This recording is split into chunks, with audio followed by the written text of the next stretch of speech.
이제 각 섹터에서 좀 대표적인 기업들을 몇 개 이제 좋습니다. 소개해드리면서 좀 더 부연 설명을 할 텐데요. 네. 최근 몇 년간은 이제 유틸리티 업체들이 전력망에 투자한다고 현금 흐름이 많이 나빠졌었어요. 네. 근데 이제 전기료를 인상하면서 현금 흐름이 점차 개선되는 추세에 있거든요. 그러면 결국에는 배당도 꾸준하게 성장할 것이고 미국의 전력 수요가 몇십 년 만에 크게 증가하는 사이클이기 때문에 미국 유틸리티 섹터 전체로 이익 체력이 한 단계 레벨업 될 수 있다.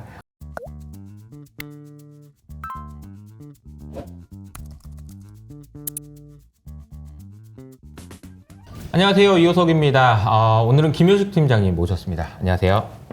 저희 채널에 이제 자주 나와주셔가지고 익숙하신 분들이 많을 것 같아요.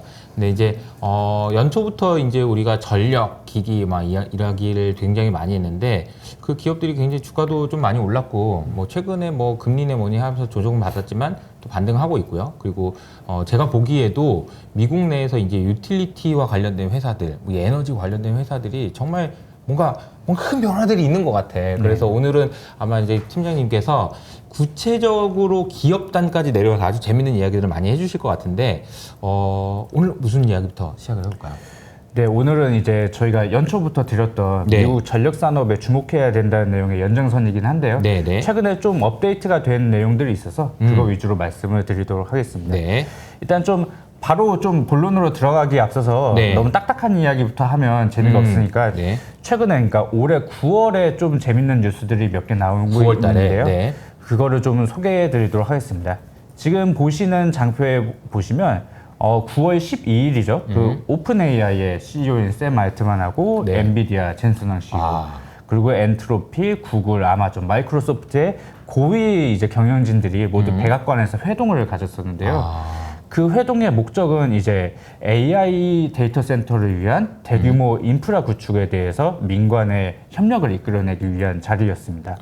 그러니까 보면은 AI 인싸들의 모임이네요, 그죠? 그렇죠. 그리고 AI 인사들이 이제 백악관에다 우리 힘드니까 좀 도와주세요. 이렇게 좀 뭐 촉구하는 그런 자리였다고 이해하시면 될 것 같은데요. 그리고 나서 이제 한 일주일 후에 9월 20일에는 이게 또 재밌는 뉴스가 있었죠. 저희 이호숙 채널에도 올라왔던 거를 아마 많이들 보셨을 텐데 네. 미국의 컨스텔레이션 에너지라고 하는 원전 1위 사업자가 있는데 그러니까요. 2019년에 가동 중단했던 그 3마일 섬 원전 1호기를 2028년부터 재가동해서 마이크로소프트 데이터 센터에 20년간 전력 공급을 하겠다라는 이제 발표를 했었죠. 이게 사실 9년 전에 꺼버린 건데 네. 이제서 다시 살린다는 게 참 되게 저도 놀라운 사실이었는데 이게 뉴스가 전해진 직후에 이제 이 회사의 주가가 한 22% 급등하기도 했었죠. 그만큼 미국에서도 굉장히 의외라고 받아들였다고 보시면 될 것 같습니다. 저는 이 그 뉴스 보고 팀장님께서 해주셨던 얘기가 딱 떠오르더라고요. 원전을 새로 짓지는 않을 겁니다.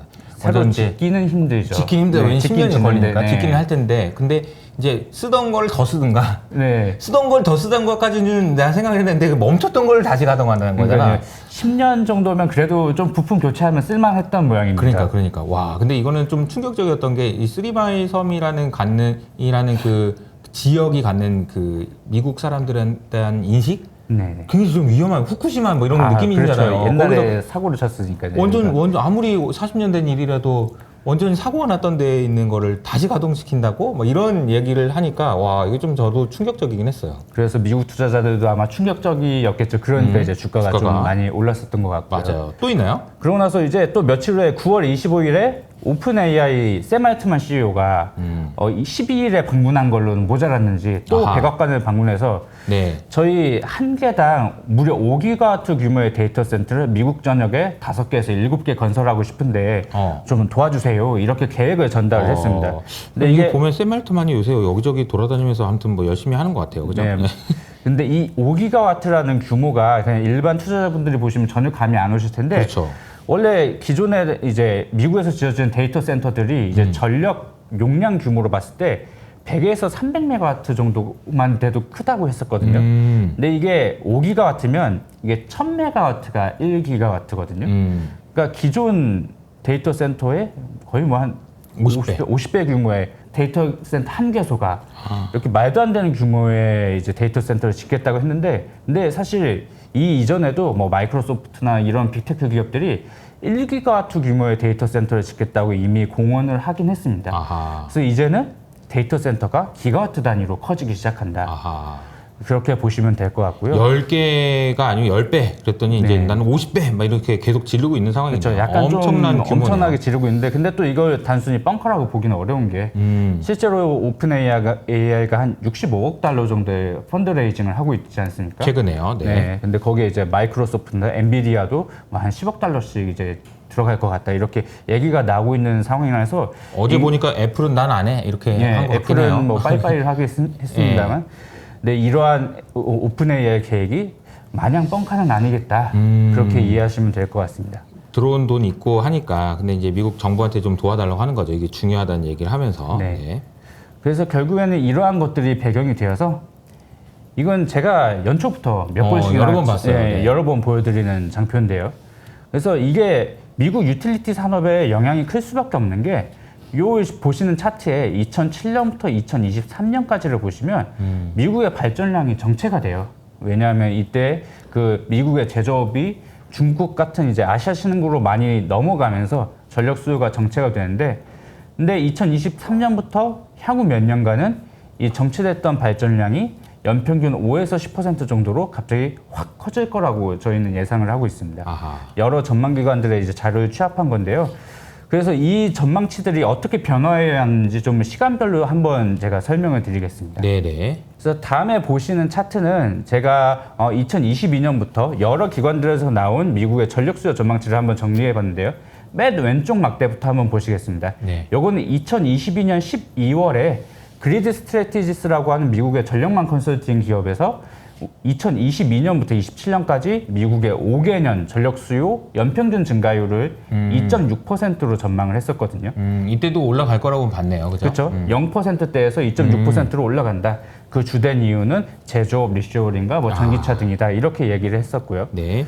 근데 이 그리드 스트래티지스에서 정확히 1년 후에 2023년 12월에 다시 보고서를 발간했을 때는 우리가 다시 따져보니까 미국의 향후 5개년 전력 수요 증가율은 연평균 4.7%로 올라갈 것 같아. 아. 1년 전에 2.6%에서 이제는 엄청 많이 4.7%로 2%포인트 이상 올렸는데 주된 근거는 AI가 더해지면서 생각보다 더 빨리 늘어나기 시작한다라고 얘기를 했던 거거든요. 네. 그래서 이것만 해도 놀라운 이제 수치라고 볼 수 있었는데 올해 9월에 그러니까 24년 9월 12일에 미국의 ICF라고 하는 네. 그 전력망 컨설팅 관련 상장사가 있거든요. 이 회사가 미국 정부나 뭐 듀크 에너지 같은 여러 유틸리티 기업들을 고객으로 두고 있는 좀 짱짱한 컨설팅 회사인데 이 회사에서 예측하기로 우리가 봤을 때는 2024년부터 2028년까지 미국의 전력 수요는 연평균 9.0% 증가할 것 같다. 그러니까 이제는 이제 증가율이 미드 싱글로 나오면서 하이 싱글까지 이제 전망치가 나오기 시작했는데 잠깐만요. 이게 처음에는 이제 0.03%였었어요. 그렇죠. 과거에는 0.03 네.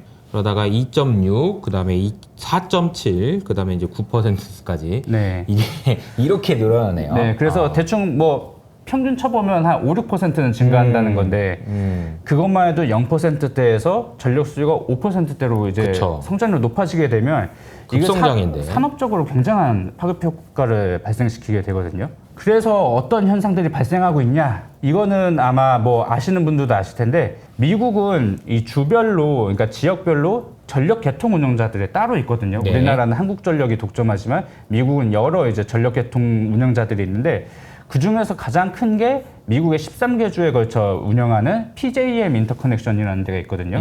PJM. 여기서 매년 이제 전력 경매를 붙이는데 2025년 6월부터 26년 5월까지의 전력시장 경매 결과가 올해 7월 30일에 발표가 됐거든요. 이때 보시면 전력 경매 가격이 그러니까 메가와트 데이당 USD 269달러까지 폭등하거든요. 그러니까 전년 대비 9배 이상 폭등하는데 그러니까 이게 무슨 의미냐 하면 이 전력계통 운영자한테 발전소 용량을 제공하는 대가로 날마다 받는 이제 금액이 9배 증가했다는 소리거든요. 근데 이게 최종 전기료에 이제 포함되는 여러 가지 요소들 중에 하나인데 이런 식으로 전력 경매 가격이 급등하면 최종 전기료도 결국에는 어느 정도 오르게 되거든요. 근데 어쨌든 이렇게 발전소 경매 가격이 올라가면 해당 지역의 유틸리티 업체들은 실적이 상향될 수 있는 요인이거든요. 그래서 실제로 이 뉴스가 나오고 나서 이 지역에 컨스텔레이션 에너지랑 비스트라 이 두 개가 제일 큰 업체거든요. 네. 이 업체들 다 10% 이상 올랐었죠. 아, 왜냐하면 경매 가격이 급등하면 당연히 이 업체들의 실적은 상향이 될 테니까요. 그러니까요. 실제로 외사들에서 상향 보고서도 나왔고요. 그래서 이게 결국에는 미국의 전력 공급 부족이 점차 현실화될 거고 이게 가격으로 나타나기 시작했다. 그래서 향후 민간 유틸리티 업체들의 실적은 계속 상향될 가능성이 높다. 근데 이러한 현상이 뭐 PJM에서만 나타나는 게 아니고 다른 개통 운용 지역들에서도 비슷하게 나타날 것이기 때문에 미국 유틸리티 섹터 전반에 좀 온기가 많이 돌고 있다. 그래서 대표님이 텔레그램 채널에도 얼마 전에 올려주셨는데 미국의 그 펀드 플로우인가요? 네, 유틸리티 네. 섹터에 대한 맞아. 펀드 플로우가 계속 맞아요. 마이너스였다가 18년 최근에 만에. 예, 플러스로 돌기 시작한 것도 좀 의미가 있지 않나.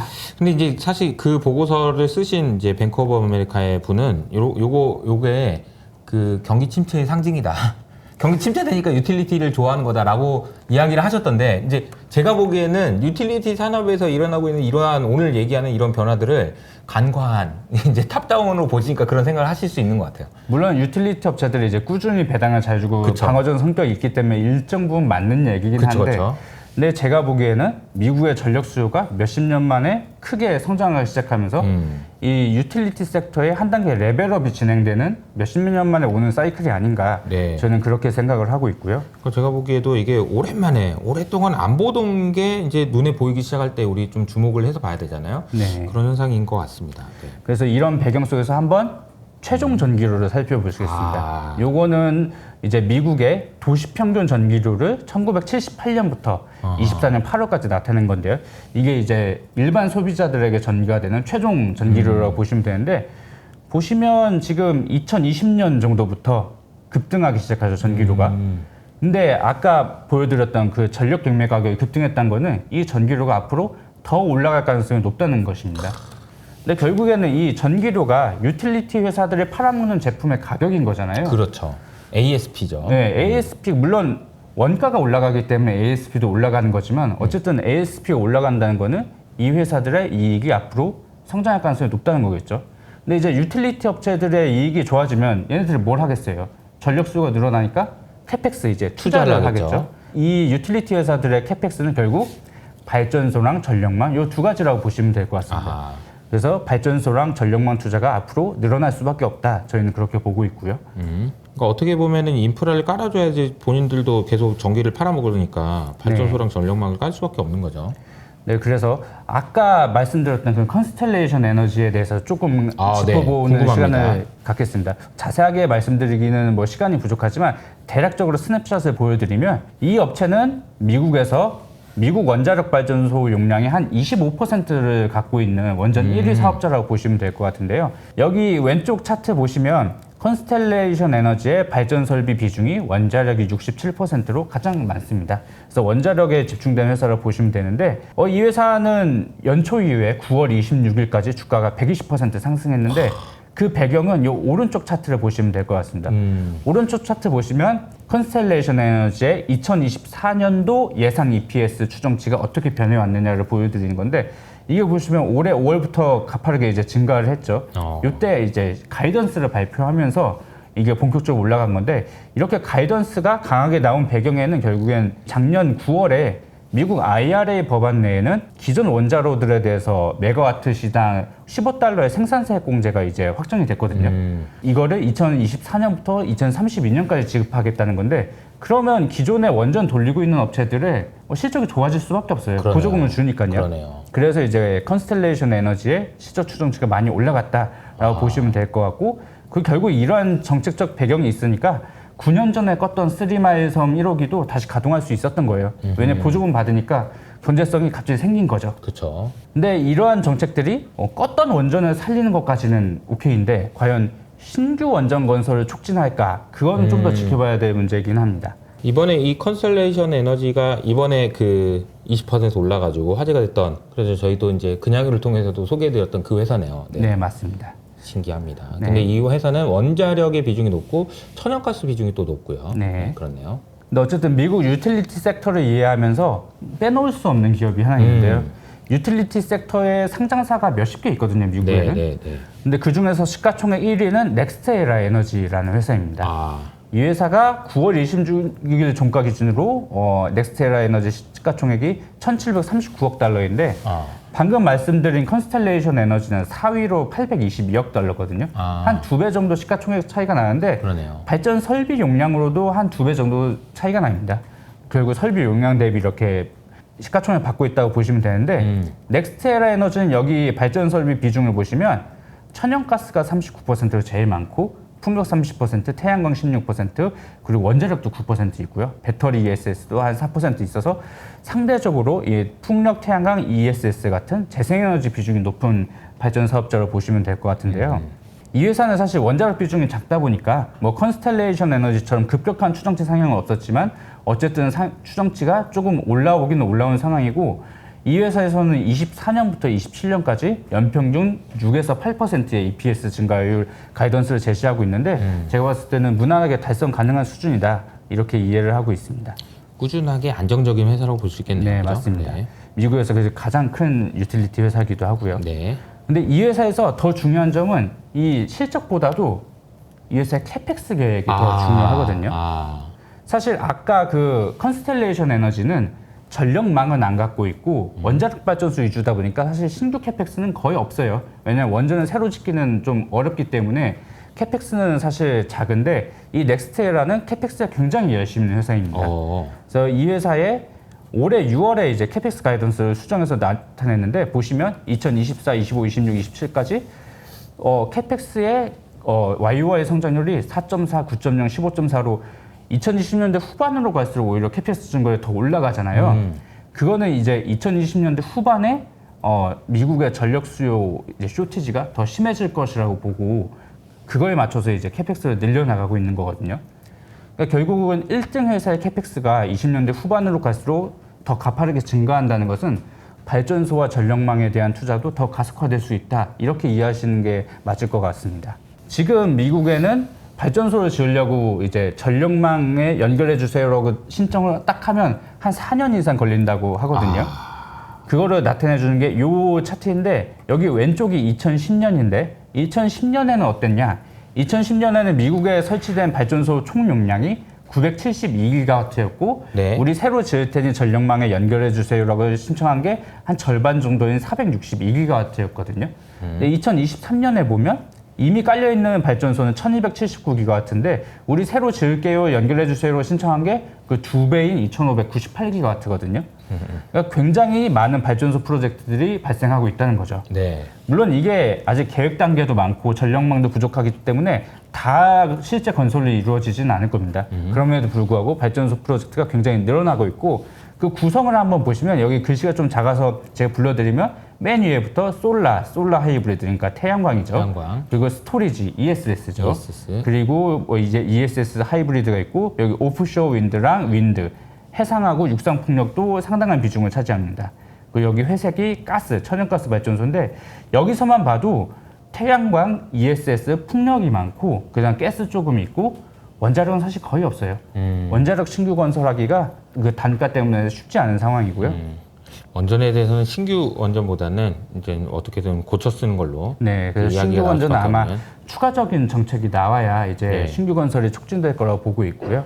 이게 개통, 연결, 신청, 용량 이래가지고 좀 용어가 좀 어렵긴 한데 쉽게 말하면 아까 말씀하신 대로 그냥 줄 서 있는 거죠. 네, 나 지금 그쵸. 발전소 지을 건데 지금 뭐 지금 그리드망 잘 깔려져 있어. 이거 발전소 지으면 전기가 가긴 가는 거야? 안 됐으니까 지금 기다려 이런 거 그렇죠. 아니겠어요? 안 됐으니까. 니네 발전소에 전력만 연결해 주려면 4년 기다리면 되겠네. 야. 약간 이런 거죠. 진짜 엄청나네요. 네. 그래서 미국의 발전소 설치는 앞으로 재생에너지가 주도할 수밖에 없습니다. 그거에 네. 대해서 좀 차트로 보여드리면 요 보시는 차트는 미국의 에너지 정보청의 쇼텀 에너지 아웃룩 데이터를 제가 정리해서 갖고 왔는데요. 네. 여기 보시면 연간으로 올해 기준으로 태양광 설치량이 가장 많아요. 올해 엄청 많네요. 이건 서베이 자료라서 실제 설치량하고 다소 차이가 있을 수는 있는데 어쨌든 트렌드를 파악하기에는 좋은 자료입니다. 보시면 올해 미국은 이제 1메가와트 이상 발전기 기준으로 총 63기가와트 정도 설치가 될 것 같은데 그 중에서 59%가 요 태양광이라고 보시면 될 것 같고 풍력이 7.1기가와트로 한 11%, 배터리 ESS가 생각보다 많아요. 15기가와트, 24% 비중 차지할 것 같고요. 천연가스가 한 3기가와트 정도, 그 원자력이 1기가와트 정도라고 보시면 될 것 같습니다. 그래서 이게 저 보니까 가장 눈에 띄는 거는 결국은 노란색하고 연두색. 그렇죠. 태양광과 ESS라고 보면 되겠네요. 그 다음에 이제 풍력하고 가스까지 이렇게 눈에 띄는 상황인데요. 네. 그래서 이거는 신규 설치량 기준인데 한번 순설치량으로 한번 따져보겠습니다. 순설치량이란 거는 이게 발전소가 신규로 설치되는 게 있고 네. 오래돼서 낡아서 폐쇄되는 게 있을 거 아니에요. 그러니까 신규 설치해서 폐쇄되는 걸 빼면 순설치량을 볼 수 있는데 미국의 천연가스, 원자력, 석탄의 순설치량을 한번 보시겠습니다. 석탄 같은 경우에는 2013년 이후에 석탄 발전소 한 번도 안 지었어요. 매년 폐쇄만 있어가지고 지금 마이너스로 뜨죠. 네. 폐쇄만 있었다는 소리입니다. 그래서 석탄은 사실 뭐 계속 줄어들 수밖에 없는 거고요. 이건 네. 정해져 있다고 보시면 될 것 같고. 근데 이제 천연가스가 분홍색인데 천연가스는 2018년까지 많았는데 그 이후에는 조금 적어지죠. 왜냐하면 이게 신규 설치도 있는데 매년 폐쇄되는 물량도 많아서 순설치량 기준으로는 좀 작아요. 심지어 2024년에는 폐쇄되는 게 더 많아서 순설치량이 마이너스거든요. 그래서 이게 바이든 행정부 들어서 가스를 억제하는 정책을 펼치다 보니까 좀 가스 발전이 많이 침체돼 있다. 근데 이게 반전이 나타날 수도 있을 것 같습니다. 뒤에서 말씀드릴 거고요. 사실 원자력도 보시면 순폐쇄였던 경우가 더 많아요. 신규 설치가 거의 없고요. 그런데 이제 앞으로 원전은 폐쇄되는 경우는 거의 없을 것 같습니다. 왜냐하면 껐던 것도 다시 살리는 상황이라 앞으로 폐쇄는 없을 것 같다. 거의 없을 것 같다. 이렇게 보시면 될 것 같고요. 네.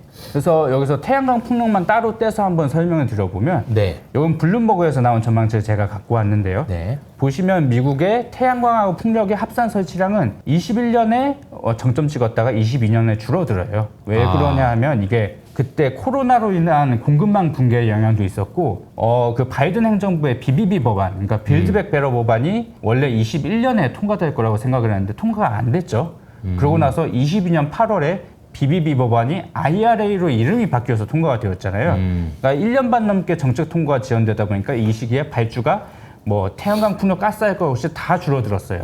그러다 보니까 22년에 설치량이 감소했지만 23년부터는 태양광이 설치 기간이 짧으니까 태양광이 먼저 살아나기 시작했고 풍력도 2025년부터는 다시 성장하는 구간으로 접어들게 됩니다. 그래서 23년부터 26년까지 미국의 태양광 및 풍력 설치량은 연간 연평균 14% 증가할 것이라 예상이 되고 있어서 앞으로 이쪽 섹터를 좀 더 주목하셔야 될 것 같다. 그리고 마침 금리도 하향 안정화되면 이게 발전소는 다 차입에 크게 의존하기 때문에 맞아요. 금리가 떨어지는 게 굉장한 수혜가 될 것이다. 이렇게 전망을 하고 있습니다. 발전소가 결국은 이제 부동산이잖아요. 그쵸, 유틸리티 맞습니다. 얘기하지만 이제 부동산이 중요한 건데 부동산은 또 레버리지인 거죠. 그렇죠. 레버리지는 금리인 거고, 그러니까 금리 인하의 수혜다 이렇게 볼 수 맞습니다. 있겠네요. 네. 그리고 여기서 발전 단가에 대한 얘기도 빼놓을 수가 없는데요. 결국에는 뭐 정책도 중요하지만 가장 중요한 거는 발전 단가가 얼마나 저렴하냐. 그렇죠. 그 경제성이 가장 중요한 건데요. 요거는 미국의 에너지정보청에서 신규로 건설되는 발전소 기준으로 뭐 IRA 보조금 같은 텍스 크레딧을 다 떼고 순수하게 경제성만 이제 평가한 이제 발전 단가 추정치를 이렇게 나타내는 건데요. 네. 이 발전 단가에는 이제 설비 이용률, 그러니까 태양광 같은 경우에는 밤에는 안 돌아가니까 이용률이 낮겠죠.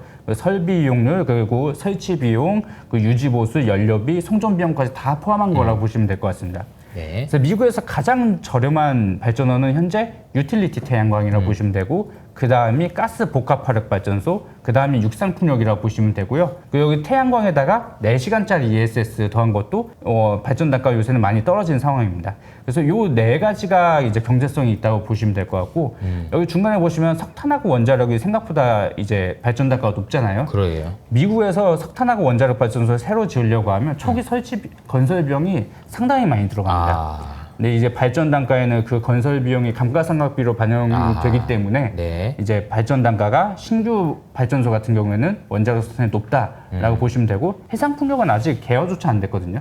그러다 보니까 해상풍력도 너무 단가가 높네요. 네, 발전 단가가 높다. 그래서 가장 중요한 거는 태양광, 가스복합, 육상풍력 요 3가지고 하나 더하면 태양광에 ESS 붙인 것까지 이렇게 보시면 될 것 같습니다. 네. 그러니까 이 부분 중심으로 설치가 일어날 수밖에 없다. 네. 왜? 전기가 많이 부족하니까. 그래서 아까 태양광과 풍력은 점점 늘어날 것이라고 말씀드렸는데 네. 가스 발전소 설치는 사실 지금 위축이 되어 있었잖아요. 네. 사실 이거 보면 이상하죠. 분명히 가스복합 발전소도 그쵸. 발전 단가 경제성이 있는데 이거는 왜 안 늘어나요? 이상하게 생각하실 텐데 앞으로는 늘어날 것이라고 봅니다. 아, 그래요. 그 근거에 대한 차트를 다음에 보여드리겠습니다. 여기 보시는 두 개의 차트는 그 일본의 미쓰비시 중공업하고 미국의 GE 베르노바의 이제 가스터빈 신규 수주를 나타낸 건데요. 네. 둘 다 이제 북미 지역에서 가스터빈을 크게 하는 회사인데 보시면 미쓰비시 중공업은 2023년 신규 수주액이 50% 이상 증가했고 GE 베르노바 같은 경우는 올해 상반기 기준으로 신규 수주가 105% 증가했거든요. 100% 증가했네요.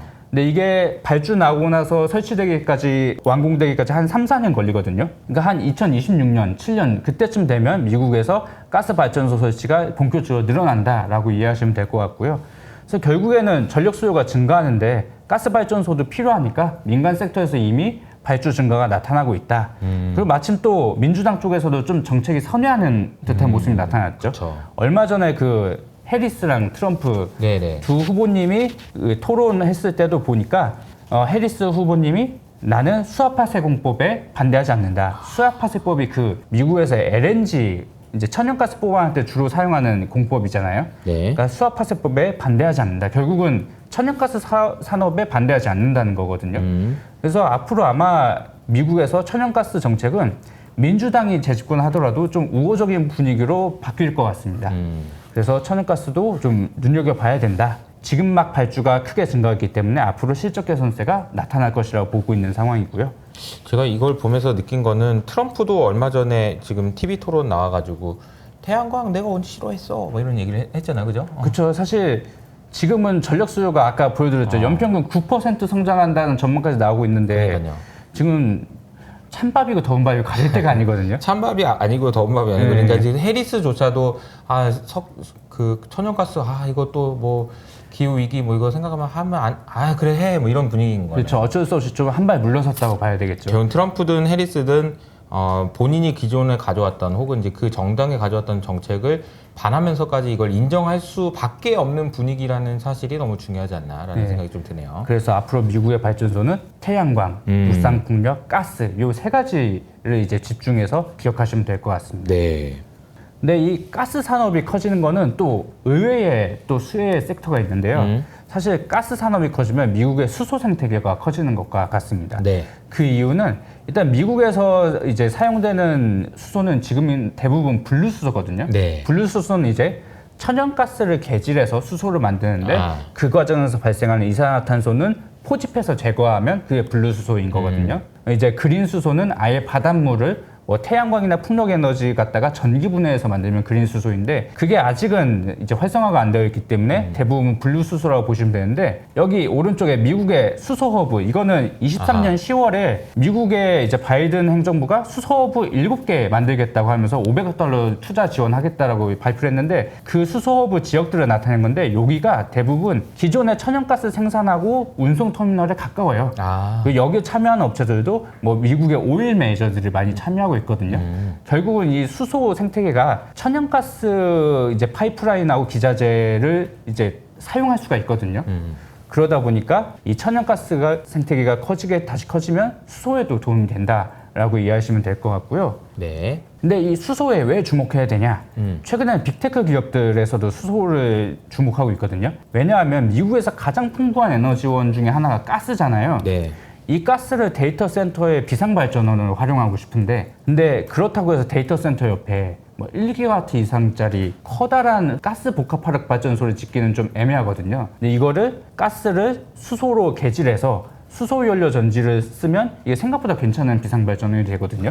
그래서 실제로 마이크로소프트, 아마존, 인텔 같은 빅테크 기업들이 뭐 미국의 플러그 파워나 블룸에너지 같은 기업들한테 최근에 수소연료 전지 발주를 많이 내고 있거든요. 네. 그래서 앞으로 이 수소연료 전지 업체들의 실적 개선도 좀 눈여겨봐야 될 것 같다. 이렇게 생각을 하고 있습니다. 아직은 대부분 적자긴 한데요. 그러게요. 몇 년 안에 좀 흑자 전환하는 기업들도 나오지 않을까 그렇게 기대를 하고 있는 상황입니다. 수소는 이제 워낙 그 변동성이 커가지고 많은 분들이 이제 좋은 기업보다는 안 좋은 기업들이 많겠지만 네. 이제는 이런 식으로 흘러가다 보면 결국에는 수소도 그런 네. 날이 올 수도 있겠다라는 생각이 듭니다.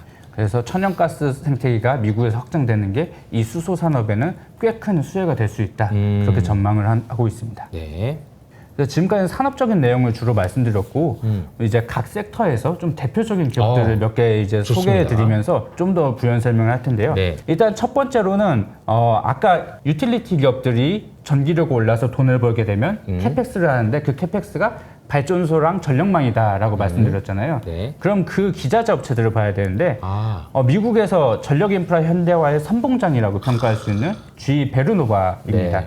이 GE 베르노바는 모두 아시는 그 GE예요. 제너럴 맞아요. 일렉트릭인데 올해 4월에 GE에서 분사했어요. 분할 상장한 기업이거든요. 그래서 에너지 사업부는 따로 분할 상장시킨 건데 여기 왼쪽 차트 보시면 사업부가 크게 3개입니다. 가장 큰 게 이제 가스터빈 사업부, 그다음에 풍력터빈 사업부, 전력기기 사업부 이렇게 크게 3가지라고 보시면 되는데 물론 여기에 뭐 원전 기자재나 태양광 인버터 같은 것도 있지만 크게 이렇게 3가지라고 보시면 됩니다. 근데 이 각각의 분야에서 미국 내에서 높은 점유율을 확보를 하고 있거든요. 네. 근데 모든 사업부에서 지금 실적 개선이 나타나고 있습니다. 전력기기는 뭐 말할 필요도 없죠. 전력기기는 우리나라 기업들도 좋으니까요. 그래서 여기 오른쪽 차트 보시면 여기 회색이 전력기기 사업부의 에비타거든요.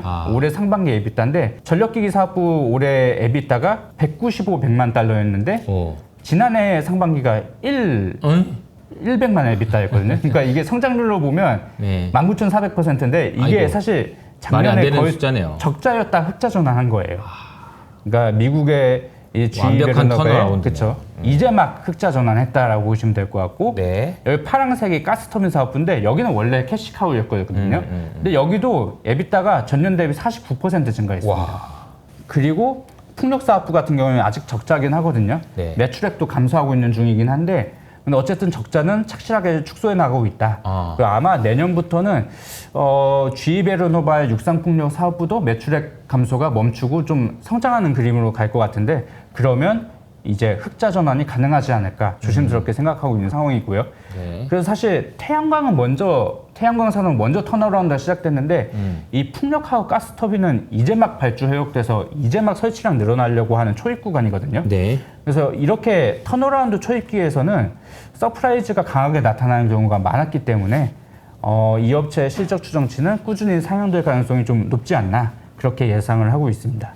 그래서 GE 베르노바를 말씀드렸고요. 아마 GE 베르노바는 아시는 분들이 많이 있을 거예요. GE 때문에도 그렇고 어쨌든 말씀하신 대로 지금 이 분야 지금 오늘 한 얘기를 담당하고 있는 아주 핵심적인 기업이라고 보면 되겠습니다. 네. 그리고 이제 태양광 쪽에서 1등 업체도 하나 말씀드릴 텐데 이 업체도 아마 많이들 익숙하실 거예요. 네네, 퍼스트 솔라. 퍼스트 솔라, 뭐 이제 아메리카 퍼스트라고 할 수 있는 그런 태양광 업체인데요. 미국 유틸리티 태양광 모듈 시장에서 높은 점유율을 확보하고 있는 업체이고, 그리고 보통 태양광 모듈은 폴리실리콘으로 만든다고 생각하시는데 이 업체는 폴리실리콘 기반이 아니고 카드뮴 텔루라이드 화합물 반도체 기반이라서 제품이 좀 다르다 보니까 그 중국의 덤핑으로 인해서 폴리실리콘 모듈 가격이 급락할 때도 이 업체의 모듈 가격은 견조하게 유지가 됐는데요. 여기 오른쪽 차트 보시면 퍼스트 솔라의 신규 수주 기준 이제 ASP를 보시면 네. 뭐 그렇게 떨어지는 모습이 보이지 않아요. 그냥 높은 수준이 꾸준하게 유지되고 있는데 네. 그만큼 이 업체의 수요가 견조했다라고 보시면 될 것 같고 생산 능력도 빠르게 증가시키고 있거든요. 23년 기준으로 16.6GW인데 26년 되면 이제 25GW로 늘어날 전망이고 25기가. 네, 이거는 회사에서 그렇게 계획을 하고 있고요. 네. 25GW 중에서 14GW 절반 이상이 이제 미국 내 생산 설비라고 보시면 될 것 같습니다.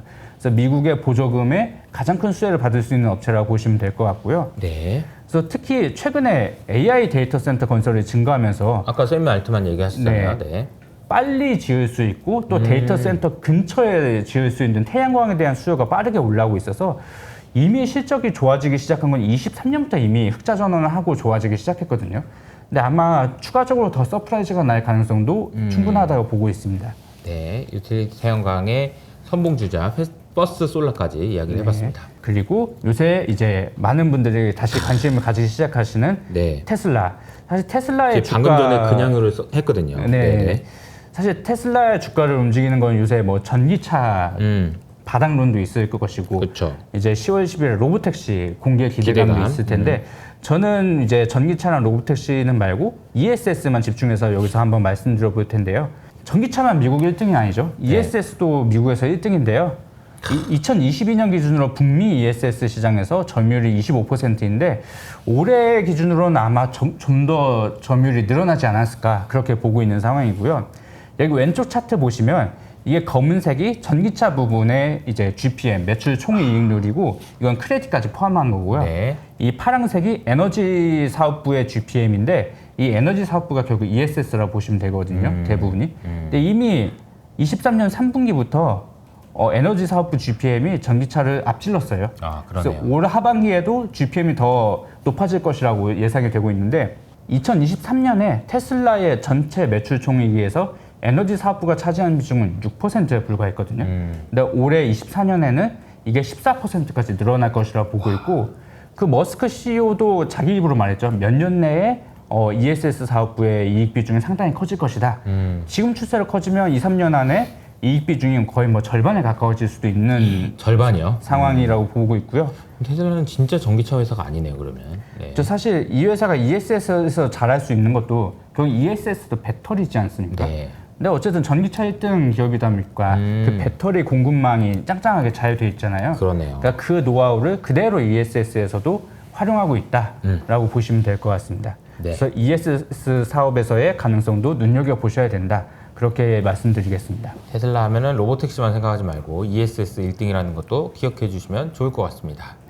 자, 그러면 오늘은 김유식 팀장님과 함께 미국의 전력선은 어떻게 보면 좀 재미없고 지루하고 뭐 경기 침체나 올 때나 이제 보는 그런 섹터일 수 있지만 오늘 얘기 들어보니까 정말 많은 변화들이 있고 이 변화들이 사실 이 유틸리티 섹터라는 이야기를 아마 많은 분들이 처음 들어보시거나 생소하실 텐데 맞습니다. 이쪽으로 돈이 들어가기 시작해서 이제 변화가 하기 시작하면 또 이게 한동안 또 묵직하게 올라가는 경향이 있어가지고 관심을 가져보셔도 좋지 않을까라는 생각이 듭니다.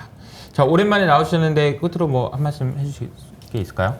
뭐 대표님께서도 하셨던 말씀의 반복이긴 한데요. 네. 어쨌든 유틸리티 섹터라는 그 특성 자체가 한 번 이제 전력 수요가 올라가면 잘 떨어지지 않지 않습니까? 맞아요. 그러다 보니까 굉장히 안정적인 뭐 이제 배당주로서 예전에 워렌 버핏 할아버지도 좋아하셨던 그런 섹터이기도 한데 최근 몇 년간은 이제 유틸리티 업체들이 전력망에 투자한다고 현금 흐름이 많이 나빠졌었어요. 네. 근데 이제 지금 보시면 전기료를 인상하면서 현금 흐름이 점차 개선되는 추세에 있거든요. 그러면 결국에는 배당도 꾸준하게 성장할 것이고 아까 말씀드렸다시피 미국의 전력 수요가 몇십 년 만에 크게 증가하는 사이클이기 때문에 네. 미국 유틸리티 섹터 전체로 이익 체력이 한 단계 레벨업 될 수 있다. 아하. 그렇게 생각을 하고 있고 결국 그 유틸리티 업체들이 돈을 벌면 캐펙스를 하는데 그 캐펙스의 수혜주는 뭐 전력기기나 태양광, 풍력, 가스 같은 이런 발전소 관련 기자재 업체들이다. 이렇게 정리를 해드리겠습니다. 알겠습니다. 미국 전력 산업을 통해서 얻을 수 있는 투자 아이디어에 대해서 이야기 나눠봤습니다. 지금까지 김효식 팀장님이었습니다. 저희는 다음에 더 좋은 모습으로 인사드리겠습니다. 감사합니다.